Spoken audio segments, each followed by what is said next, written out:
매일 배우는 복음 신학 성경 프로그램. 미국 워싱턴주 밴쿠버에서 사랑하는 하나님의 자녀 여러분, 진심으로 환영합니다. 이 프로그램은 목사님 응무엔 민 뉴트가 담당하고 있습니다. 하나님께서 여러분에게 축복을 계속 부어주시길 바랍니다. 2025년 1월 7일, 은혜와 평강이 가득한 하루 되시길 기도합니다. 복음 신학 성경을 배우기에 앞서 복음 신학 성경 공부가 무엇인지 정의하고자 합니다. 복음 신학 성경 공부란 삼위일체 하나님, 즉 성부 하나님, 성자 하나님, 성령 하나님에 대해 배우는 것입니다. 복음 신학 성경 공부란 삼위일체 하나님의 속성에 대해 배우는 것. 다시 말해 성부 하나님의 속성, 성자 하나님의 속성, 성령 하나님의 속성을 배우는 것입니다. 다음은 1단계 개요입니다. 이 개요는 4가지 요소로 구성됩니다. 본문 해석, 하나님의 속성 발견, 삶의 적용, 응답 요청. 이제 사도행전 1장 2절이 신학적 개념을 배우면 새로운 하루를 시작합시다. 그가 택하신 사도들에게 성령으로 명하시고 하늘로 올려지신 날까지 하신 일이라. 오늘의 묵상 주제, 성령님께서 예수님의 사역을 이어가십니다. 1. 본문 해석, 별표, 하늘로 올려지신 날까지. 별표는 예수님의 승천을 의미합니다. 예수님께서는 죽음과 부활을 통해 구원의 사명을 완수하신 후 하늘로 올라가 성부 하나님의 오른편에 앉으셨습니다. 히브리서 1:3.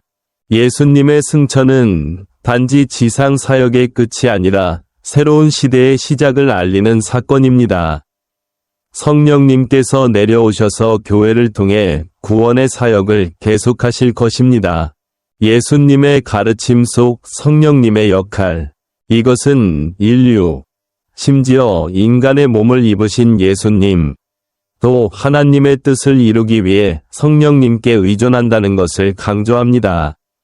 예수님께서는 성령님을 통해 사도들을 위대한 사명을 위해 준비시키셨으며 성령님이 모든 믿는 자에게 필수적인 돕는 자와 능력 제공자임을 보여주셨습니다. 성령님은 신적 가르침의 원천이십니다. 성령님은 단순한 전달자가 아니라 사도들이 가르침을 이해하고 실천할 수 있도록 힘을 주시는 능력의 근원이십니다. 예수님께서 사도들을 선택하신 것은 성령님의 인도하심에 따라 이루어진 일이었습니다. 이것은 우연한 선택이 아니라 하나님의 계획의 일부였습니다. 예수님의 승천은 구속사의 중심 사건으로 오순절에 성령님께서 강림하실 길을 여셨습니다. 이는 성령님께서 지상에서 예수님의 사역을 계속하시는 분임을 확인시켜줍니다. 예수님께서는 현재 하나님 오른편에 앉아 계시며 성령님께서는 교회를 통해 세상에서 강력하게 역사하고 계십니다. 2. 하나님의 속성. 예수님의 승천은 그분이 인류를 떠나셨다는 의미가 아닙니다. 오히려 그분의 승천은 성령님을 통해 어디에서나 임재하심을 나타냅니다. 성령님은 시간과 공간의 제한을 받지 않고 우리에게 주어지셨으며 이를 통해 하나님께서 항상 교회를 통해 이 세상에 임재하시고 강력하게 역사하신다는 것을 증명하십니다. 마태복음 28장 20절에 말씀하시길 보라 내가 세상 끝날까지 너희와 항상 함께 있으리라 하시니라. 예수님의 승천은 그분의 임재가 한 장소에 국한되지 않고 성령님을 통해 어디에서나 함께 하신다는 것을 보장합니다. 예수님께서 성령님을 통해 가르치신 내용. 예수님께서는 인간으로서 성령님의 도움을 받아 사도들을 준비시키고 인도하셨으며 이를 통해 하나님의 뜻과 구속 계획을 완전히 이해하셨음을 보여주셨습니다. 사도들을 선택하신 것은 우연이 아니라 하나님의 성견지명에 따른 결과로 하나님께서는 누가 그 사명을 계속하기에 적합한지 알고 계셨습니다. 성령님은 진리를 조명하시기 위해 주어지셨으며 요한복음 16장 13절 이는 하나님께서 모든 것을 아시고 우리가 그분의 뜻을 이해하도록 도와주심을 증명합니다. 예수님의 승천은 떠남이 아니라 자비로운 행위입니다. 예수님께서는 성령님, 즉 위로자를 약속하셨습니다. 요한복음 14장 26절 이는 교회가 외롭지 않고 항상 인도받을 수 있도록 하기 위함입니다. 이 사랑은 예수님께서 사도들을 준비시키셔서 그들이 복음을 전파하고 모든 사람들에게 구원을 가져올 수 있도록 하신 것을 통해 나타났습니다. 예수님의 승천은 하나님께서 공의로우심을 확증합니다. 예수님께서는 구원의 사명을 완수하셨고 죽음과 죄를 이기셨으며 영광 중에 승천하심으로 하나님의 의로움을 완전히 이루셨습니다. 성령님을 통해 구원의 사역은 모든 민족으로 확장되었으며 계층이나 지위를 구분하지 않고 하나님의 보편적 공의를 나타냅니다. 예수님의 승천은 하나님의 약속의 성취입니다. 예수님께서는 자신이 죽으시고 부활하시고 아버지께로 돌아가실 것이라고 예언하셨습니다.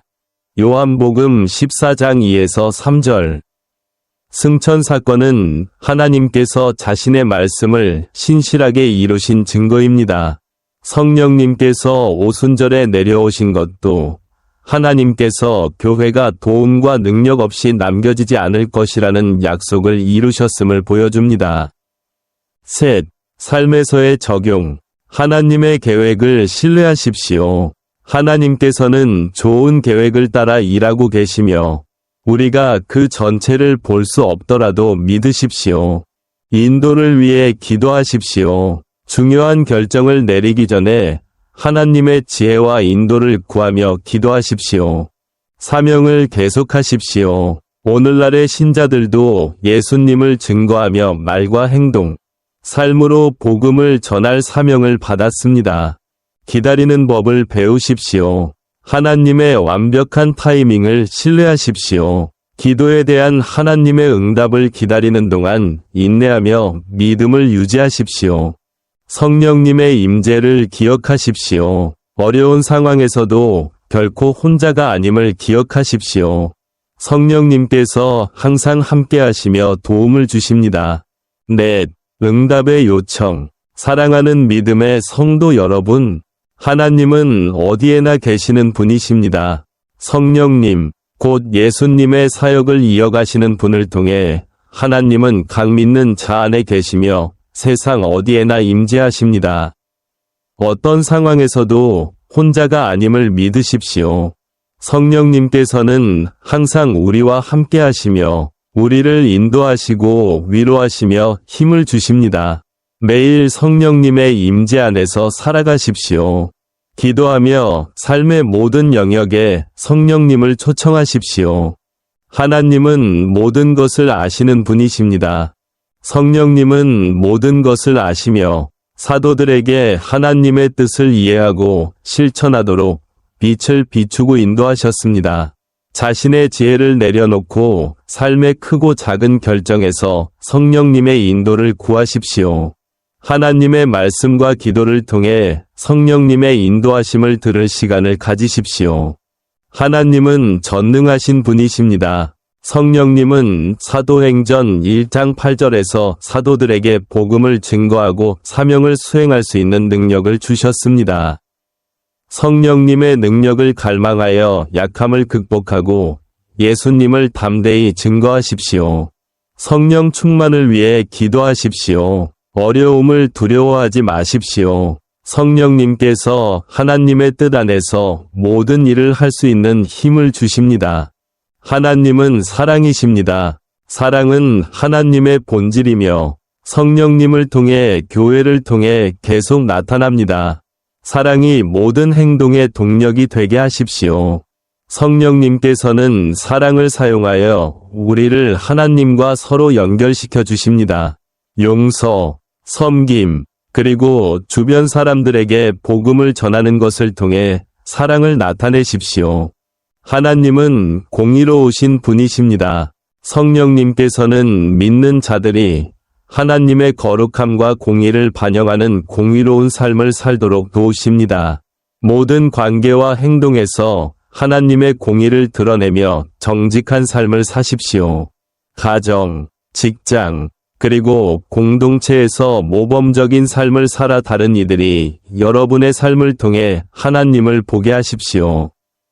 하나님은 신실하신 분이십니다. 성령님은 예수님의 사역을 절대적인 신실함으로 이어가시며 우리를 모든 분야에서 신실하게 살도록 부르십니다.